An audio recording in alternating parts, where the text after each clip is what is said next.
നമ്മുടെ ഇന്ത്യൻ എയർഫോഴ്സിൽ ഒരു സ്ഥിരജോലി ആഗ്രഹിക്കുന്നവർക്ക് മുൻപൊരു നോട്ടിഫിക്കേഷൻ വിളിച്ച കാര്യം നമ്മൾ അപ്ഡേറ്റ് ചെയ്തിട്ടുണ്ടായിരുന്നു. അതിന് അപേക്ഷിക്കേണ്ട ലാസ്റ്റ് ഡേറ്റ് ഓൾമോസ്റ്റ് ആവാനായിട്ടുണ്ട്. ഇനിയും അപ്ലൈ ചെയ്യാൻ ആരെങ്കിലും ബാക്കിയുണ്ടെങ്കിൽ വീഡിയോ കണ്ട് മനസ്സിലാക്കുക. ഈ ഒരു വീഡിയോ ഭാഗത്തിലൂടെ നമ്മൾ പറയാൻ പോകുന്നത് ഇതിന് അപേക്ഷിക്കേണ്ട യോഗ്യത, ആർക്കൊക്കെ അപേക്ഷിക്കാം, ലാസ്റ്റ് ഡേറ്റ് തുടങ്ങിയ ഇമ്പോർട്ടൻ്റ് ആയിട്ടുള്ള കാര്യങ്ങൾ മാത്രമായിരിക്കും. ഇതിന് മുൻപ് ഇതുമായിട്ട് ബന്ധപ്പെട്ട ഇതൊരു സ്ഥിരജോലിയാണ്, അതുപോലെ തന്നെ ബാക്കിയുള്ള കാര്യങ്ങളെല്ലാം ഡീറ്റെയിൽ ആയിട്ട് പറഞ്ഞിട്ടുള്ള വീഡിയോ നമ്മൾ ചെയ്തിട്ടുണ്ട്. ആവശ്യമാണെങ്കിൽ നിങ്ങൾക്ക് അത് താഴ്ന്ന് കാണാൻ ഡിസ്ക്രിപ്ഷനിൽ കൊടുത്തിട്ടുണ്ട്. ഇതിലൂടെ നിങ്ങൾക്ക് ഇമ്പോർട്ടൻ്റ് ആയിട്ടുള്ള കാര്യങ്ങൾ മനസ്സിലാക്കി വളരെ പെട്ടെന്ന് അപേക്ഷിക്കാനുള്ള ലിങ്കും നോട്ടിഫിക്കേഷനും എല്ലാം താഴെ ഡിസ്ക്രിപ്ഷനിൽ കൊടുത്തിട്ടുണ്ട്. അതിന് സഹായിക്കുന്നതായിരിക്കും. സോ നിങ്ങൾക്ക് ഇവിടെയായിട്ട് കാണാൻ സാധിക്കും, ഇന്ത്യൻ എയർഫോഴ്സ് ആണ് പുതിയൊരു നോട്ടിഫിക്കേഷൻ ഇപ്പോൾ വിളിച്ചിട്ടുള്ളത്. മെഡിക്കൽ ഫീൽഡിലേക്കുള്ള റിക്രൂട്ട്മെന്റ് നിങ്ങൾക്ക് കാണാൻ സാധിക്കും. മെയിൽ കാൻഡിഡേറ്റ്സിന് വേണ്ടിയിട്ടാണ് ഈ റിക്രൂട്ട്മെന്റ് വേണ്ടത്. Invite online application from Indian male citizens, അതായത് മെയിലായിട്ടുള്ള ഇന്ത്യൻ സിറ്റിസൺസിന് അപേക്ഷിക്കാൻ പറ്റുന്ന നോട്ടിഫിക്കേഷനാണിത്. Join the IAF Indian Air Force as a airman in group Y non technical medical assistant trade for airman intake 02/2026 നോട്ടിഫിക്കേഷനാണ് ഇവിടെ വന്നിട്ടുള്ളത് എന്ന് ശ്രദ്ധിച്ചിരിക്കുക. അപ്പോൾ ഇതിൻ്റെ അപേക്ഷ തുടങ്ങിയ ഡേറ്റ് നിങ്ങൾക്ക് ഇവിടെ കാണാൻ സാധിക്കും. ജൂലൈ 11, 2025 ജൂലൈ 31, 2025 ലാസ്റ്റ് ഡേറ്റ് ആണ്. ജൂലൈ 31, 2025 വരെ നിങ്ങൾക്ക് ഓൺലൈൻ അപേക്ഷ സമർപ്പിക്കാനായിട്ട് സാധിക്കുന്നതാണ്. ആൺകുട്ടികൾക്കായിരിക്കും അപേക്ഷിക്കാൻ സാധിക്കുക എന്ന് ശ്രദ്ധിച്ചിരിക്കുക. ലാസ്റ്റ് ഡേറ്റ് ഒന്നുകൂടെ ശ്രദ്ധിക്കുക, 31 ജൂലൈ 2025. അതിന് മുൻപ് നിങ്ങൾ ഓൺലൈൻ അപേക്ഷ സമർപ്പിക്കണം. അപേക്ഷിക്കാനുള്ള വിദ്യാഭ്യാസ യോഗ്യത പറഞ്ഞു തരാം. അതിനു മുമ്പ് ഏജും കാര്യങ്ങളും കൂടി നമുക്ക് നോക്കാവുന്നതാണ്.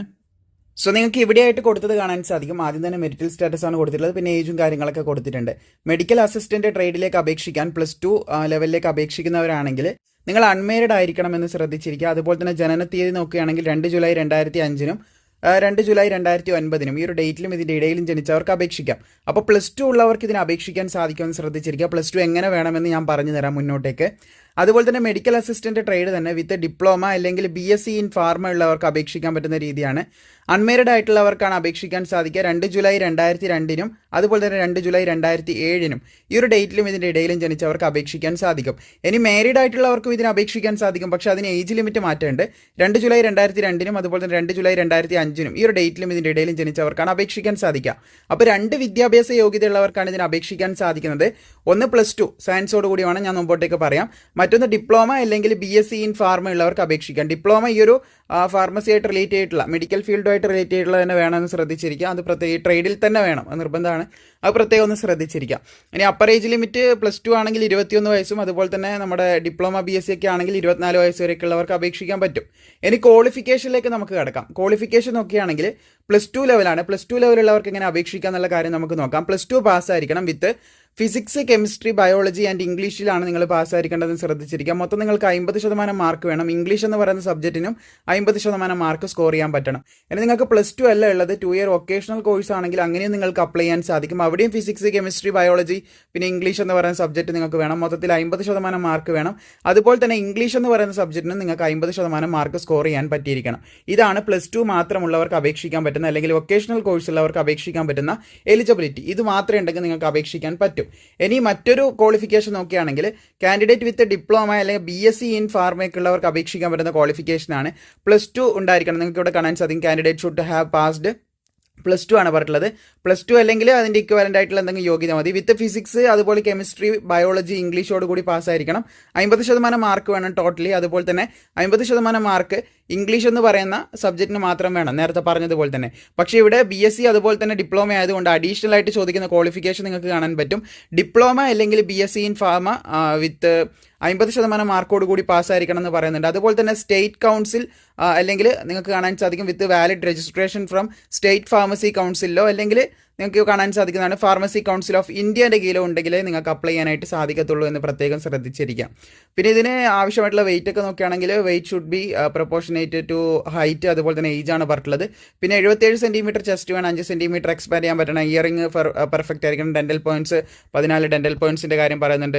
അതുപോലെ തന്നെ ജനറലി ഹെൽത്ത് ഒക്കെ ഫിറ്റ് ആയിരിക്കണം എന്ന് ശ്രദ്ധിച്ചിരിക്കുക. ഒരു യൂണിഫോം പോസ്റ്റാണ്. അതുപോലെ തന്നെ മെഡിക്കൽ ട്രേഡിലേക്ക് സ്ഥിര ജോലിയാണെന്നും കൂടിയൊക്കെ ശ്രദ്ധിച്ചിരിക്കുക. പിന്നെ ഇതിന് അപേക്ഷാ ഫീസിൻ്റെ കാര്യം അത് ഞാൻ ഞാൻ ലാസ്റ്റ് പറയാം. കഴിഞ്ഞ വീഡിയോയിൽ ഒരു സുഹൃത്ത് കമൻറ്റ് ചെയ്തിട്ടുണ്ടായിരുന്നു 550 രൂപ അപേക്ഷാ ഫീസ് ഉണ്ട്, പക്ഷേ 650 രൂപേൻ്റെ അടുത്ത് അടക്കേണ്ട വന്നു എന്നൊക്കെ പറഞ്ഞിട്ടുണ്ടായിരുന്നു. അത് GST ഒക്കെ വരുന്നുണ്ട്, അതുകൊണ്ടാണ്. എന്തായാലും ഇതിൻ്റെ എക്സാം പാറ്റേൺ ഒക്കെ ഇവിടെ കുറിച്ച് നമ്മൾ കൂടുതൽ ഡീറ്റെയിൽ ആയിട്ട് ഡിസ്കസ് ചെയ്യുന്നില്ല, കാരണം കഴിഞ്ഞ വീഡിയോയിൽ ഡീറ്റെയിൽ ആയിട്ട് നമ്മൾ പറഞ്ഞതാണ് എന്താണ് ഇതിൻ്റെ സെലക്ഷൻ പ്രോസസ്സ് കാര്യങ്ങൾ. ഇതൊരു ലാസ്റ്റ് ഡേറ്റ് വീഡിയോ ആയതുകൊണ്ട് നിങ്ങൾക്ക് ഇതിനെക്കുറിച്ച് അവയർനെസ് നൽകുക, എന്തൊക്കെയാണ് ഇതിൽ ഉണ്ടാവുക എന്ന് നിങ്ങൾക്ക് കാണാൻ സാധിക്കും. ഇതിൽ ഫിസിക്കൽ ടെസ്റ്റ് ഒക്കെ 1600 മീറ്റർ ഓടി തീർത്താനായിട്ട് ഏകദേശം 7 മിനിറ്റ് ലഭിക്കുന്നുണ്ട്. പിന്നെ ഡിപ്ലോമ BSc ഒക്കെ ഉള്ളവർക്കാണെങ്കിൽ ഏകദേശം 7 മിനിറ്റ്, പിന്നെ 30 സെക്കൻഡ് എക്സ്ട്രാ നൽകുന്നുണ്ട്. ഇതൊക്കെ കൃത്യമായിട്ട് നമ്മൾ മുൻപ് പറഞ്ഞതാണ്. അഡാപ്റ്റബിലിറ്റി ടെസ്റ്റിൻ്റെ കാര്യം ഇതൊക്കെ കൃത്യമായിട്ട് നമ്മൾ പറഞ്ഞിട്ടുണ്ടായിരുന്നു. ഓൺലൈനായിട്ട് അപേക്ഷിക്കാനുള്ള ലിങ്ക് താഴെ ഡിസ്ക്രിപ്ഷനിൽ കൊടുത്തിട്ടുണ്ട്, അവിടെ നിന്ന് നിങ്ങൾക്ക് കയറി അപേക്ഷിക്കാൻ സാധിക്കുന്നതാണ്. നിങ്ങൾക്ക് അപേക്ഷാ ഫീസ് കാണാൻ സാധിക്കും. 550 രൂപ അപേക്ഷാ ഫീസ് പറയുന്നുണ്ടെങ്കിലും വിത്ത് GSTയോട് കൂടി പറയുന്നത് നിങ്ങൾക്ക് കാണാൻ സാധിക്കും. GSTയോട് കൂടിയാണ് അപേക്ഷാ ഫീസ് വരുന്നത്. അപ്പോൾ ഒരു 650 രൂപയെങ്കിലും അപേക്ഷാ ഫീസിൻ്റെ അടുത്ത് വരും. പിന്നെ അപേക്ഷിക്കുന്ന ഫീസ്, ആ കാര്യങ്ങളൊക്കെ നിങ്ങൾ ശ്രദ്ധിക്കുക. നല്ലൊരു എമൗണ്ട് ഫീസൊക്കെ അടച്ചിട്ടാണ് നിങ്ങൾ ഇതിന് അപേക്ഷിക്കുന്നത്. അപ്പോൾ നല്ല രീതിയിൽ നിങ്ങൾ എന്ത് ചെയ്യുക, ഇതിനുവേണ്ടി പ്രിപ്പയർ ചെയ്യുക. ഇതിന് ആവശ്യമായിട്ടുള്ള മെറ്റീരിയൽ വേണമെങ്കിൽ ഇമ്പോർട്ടൻ്റ് ആയിട്ടുള്ള ചോദ്യങ്ങൾ ചോദിക്കാൻ സാധ്യതയുള്ള കുറച്ച് ചോദ്യങ്ങൾ തീർച്ചയായിട്ടും നമ്മൾ ക്രിയേറ്റ് ചെയ്ത് തരുന്നതായിരിക്കും. നിങ്ങളുടെ ഒപ്പീനിയൻ അനുസരിച്ച് തീർച്ചയായും ക്രിയേറ്റ് ചെയ്യുന്നതായിരിക്കും. ഇപ്പോൾ നിലവിൽ നമ്മൾ ജനറൽ നോളജിൻ്റെ ക്വസ്റ്റ്യൻസ് ഒക്കെ ക്രിയേറ്റ് ചെയ്തിട്ടുണ്ട്. അത് വീഡിയോൻ്റെ അവസാനം നമുക്ക് നോക്കാവുന്നതാണ്. എന്തായാലും മാക്സിമം ഈ കാര്യം സുഹൃത്തുക്കളിലേക്ക് ഷെയർ ചെയ്യാനും വീഡിയോ ഇഷ്ടപ്പെട്ടാൽ നിങ്ങൾ ലൈക്ക് ചെയ്യാനും മറക്കേണ്ട.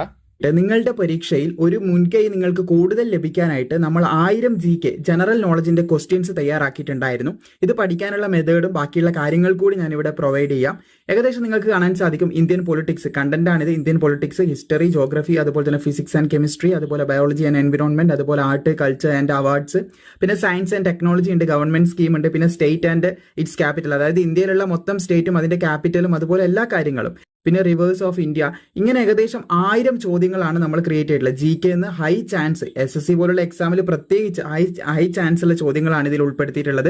സോ ഇവിടെ നിങ്ങൾക്ക് കാണാൻ സാധിക്കും ഏകദേശം 10 ഭാഗങ്ങളിൽ നിന്നാണ് ഉൾപ്പെടുത്തിയിട്ടുള്ളത്. ഏകദേശം ഓരോരോ ഭാഗങ്ങളും നിങ്ങൾ 100 ചോദ്യം വെച്ച് പഠിക്കാം. ഒരു ദിവസം 100 പഠിക്കുന്നു, രണ്ടാമത്തെ ദിവസം 100 പഠിക്കുന്നു, മൂന്നാമത്തെ ദിവസം 100 പഠിക്കുന്നു. അങ്ങനെ പഠിച്ചു പോവുകയാണെങ്കിൽ 10 ദിവസം കൊണ്ട് നിങ്ങൾക്ക് 1000 ചോദ്യങ്ങൾ കംപ്ലീറ്റ് ചെയ്യാനായിട്ട് സാധിക്കുന്നതാണ്. ഇത് കംപ്ലീറ്റ് ചെയ്താൽ മാത്രം പോരാ, നിങ്ങൾ പിന്നീട് കുറച്ച് കഴിഞ്ഞാൽ റിവിഷനും കൂടി ചെയ്യണമെങ്കിൽ തീർച്ചയായിട്ടും നിങ്ങൾ ഇത് പരീക്ഷയിൽ സഹായിക്കുന്നതായിരിക്കും. സോ ഇത് പർച്ചേസ് ചെയ്യാനായിട്ട് വളരെയധികം ചോദിക്കാൻ സാധ്യതയുള്ള ചോദ്യങ്ങളാണ്. ഇതിനു മുമ്പ് നമ്മുടെ ഇതുപോലുള്ള ചോദ്യങ്ങൾ വാങ്ങി പഠിച്ചവരുടെ ഒപ്പീനിയനും കാര്യങ്ങളും നിങ്ങൾക്ക് ഇപ്പോൾ സ്ക്രീനിൽ കാണാൻ സാധിക്കുന്നതാണ്. ആർമിയുടെ PDF നമ്മൾ ക്രിയേറ്റ് ചെയ്തപ്പോൾ വാങ്ങി പഠിച്ചവരുടെ ഡീറ്റെയിൽസ് ആണ്. എന്തായാലും ഇത് പർച്ചേസ് ചെയ്യാനായിട്ട് താഴെ ഡിസ്ക്രിപ്ഷനിൽ ഞാനൊരു ലിങ്ക് കൊടുത്തിട്ടുണ്ട്, വാങ്ങാനുള്ള ലിങ്ക്. അതിൽ ക്ലിക്ക് ചെയ്താൽ നിങ്ങൾക്കൊരു വാട്സപ്പ് അക്കൗണ്ടിലേക്ക് പോകുന്നതായിരിക്കും. അവിടുന്ന് ഇതിൻ്റെ പേയ്മെൻറ്റ് ഉണ്ട്, 99 രൂപയാണ്. അത് പേയ്മെൻറ്റ് ചെയ്തതിന് ശേഷം അവിടെ അയച്ചു കൊടുത്തു കഴിഞ്ഞാൽ തീർച്ചയായിട്ടും നിങ്ങൾക്ക് ഈ ഒരു PDF ലഭിക്കുന്നതായിരിക്കും. സോ അവിടെ നിങ്ങൾ മെസ്സേജ് അയച്ചാൽ മതി, താല്പര്യമുള്ളവർക്ക് പർച്ചേസ് ചെയ്യാവുന്നതാണ്.